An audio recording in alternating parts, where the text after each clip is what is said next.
পাঁচ ব্যাংক পুরোপুরি বিলুপ্ত হয়ে যায়নি। আতঙ্কিত হলে সব স্থানের আমানতকারীদের হওয়ার কথা, কিন্তু বিক্ষোভ বেশি হচ্ছে ঢাকা আর চট্টগ্রামে। বিক্ষোভ কি শুধু ক্ষুব্ধ আমানতকারীরা করছেন, না এর পেছনে কোনো গোষ্ঠী কাজ করছে, তা খতিয়ে দেখা হবে বলে জানিয়েছেন বাংলাদেশ ব্যাংকের মুখপাত্র আরিফ হোসেন খান। প্রশ্ন হলো, কমন ফেজগুলি কেন সব জায়গায় যাচ্ছে? এই প্রশ্ন আমাদের মাথায় ঘুরপাক খাচ্ছে। এটা কি প্রকৃতই ক্ষুব্ধ আমানতকারীরা করছে, না এর পিছনে কোনো গোষ্ঠী কাজ করছে? আসলে বিষয়টা তলিয়ে দেখার দরকার রয়েছে। দর্শক, এই বিষয়ে আরো বিস্তারিত জানবো ইমতিয়াজ আহমেদের কাছ থেকে। তিনি আছেন বাংলাদেশ ব্যাংকে। ইমতিয়াজ, আমরা মুখপাত্রের একটি কথা শুনছিলাম, যেখানে তিনি সন্দেহ প্রকাশ করেছেন যে এই আমানতকারীরা যারা বিক্ষোভ করছেন, তারা কি শুধু আমানতকারী, নাকি এর পেছনে কোনো গোষ্ঠীর হাত রয়েছে। এই বিষয়ে আসলে তিনি কি বলেছেন, একটু বিস্তারিত আমাদেরকে জানাবেন। তামজিদ, মুখপাত্রের কাছে আমাদের প্রশ্ন ছিল যে সম্মিলিত ইসলামী ব্যাংকে আসলে যে ব্যাংকগুলো যুক্ত হয়েছে, সেখানে তো আসলে সারা দেশের আমানতকারীরাই রয়েছেন।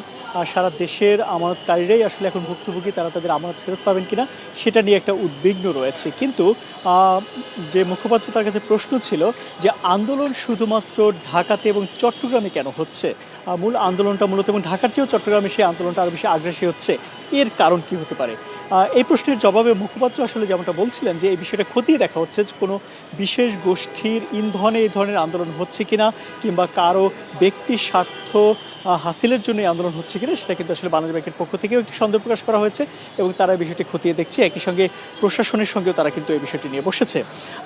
এছাড়া মুখপাত্র আরও কিন্তু বেশ কিছু বিষয় নিয়ে কথা বলেছেন, বিশেষ করে আসন্ন যে ঈদ উল আজহা অর্থাৎ কুরবানির ঈদকে কেন্দ্র করে যে পশুর হাট রয়েছে, সেই পশুর হাটে যে লেনদেন রয়েছে, লেনদেনকে নির্বিঘ্ন করতে, এবং একই সঙ্গে আপনি জানেন যে পশুর হাটকে কেন্দ্র করে কিন্তু প্রচুর জাল টাকার নোটের প্রচলন হয়। সেই প্রচলনকে ঠেকানোর জন্য বাংলাদেশ ব্যাংকের পক্ষ থেকে কিন্তু একটি পদক্ষেপ নেওয়া হয়েছে এবং প্রতি বছরই কিন্তু পদক্ষেপ নেওয়া হয়।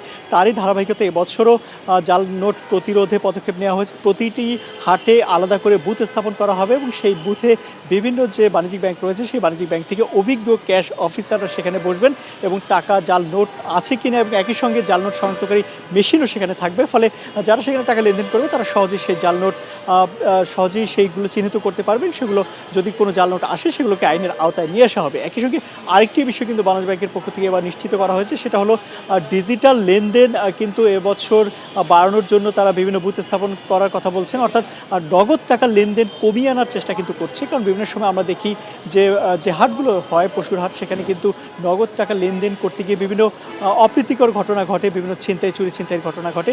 তাই সেই বিষয়টা প্রতিরোধ করতে কিন্তু ডিজিটাল লেনদেনকে উৎসাহিত করতে কিন্তু এবার বিশেষ ব্যবস্থা বাংলাদেশ ব্যাংকের পক্ষ থেকে নেওয়া হয়েছে এবং একই সঙ্গে সেই বুথগুলোতে কিন্তু কেউ চাইলে সেখানেই কিন্তু অ্যাকাউন্ট খুলতে পারবে এবং সেই অ্যাকাউন্ট খোলার সাথে সাথে কিন্তু তারা সেখানে ডিজিটালি আসলে লেনদেন করতে পারবে, যেখানে নগদ টাকার ব্যবহার অনেকটাই কমে আসবে। তামজিদ, ধন্যবাদ ইমতিয়াজ।